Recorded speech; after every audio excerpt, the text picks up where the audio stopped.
Big night for Bosqueville as it's homecoming night. Bulldog versus Bulldog. First quarter, Dawson looking to strike first. James Selman takes the direct snap and uses his muscles running through the defenders to the end zone for the first touchdown of the game. Next Dawson drive, Grant Boatwright looks for the open air and finds Selman, who gets the ball rolling with a gain of 9. Next play, Boatwright rolling out again, looking to do some more damage on the left side. How about a game of hot potato? Quick toss to Javier, who runs it to the 10 before being brought down by Brody McNamara.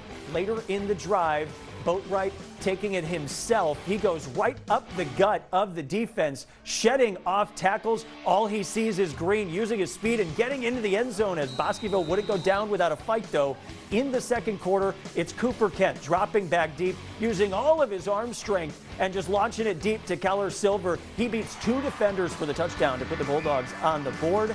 But Dawson with a stunner in this one as they take it with a final score over Bosqueville.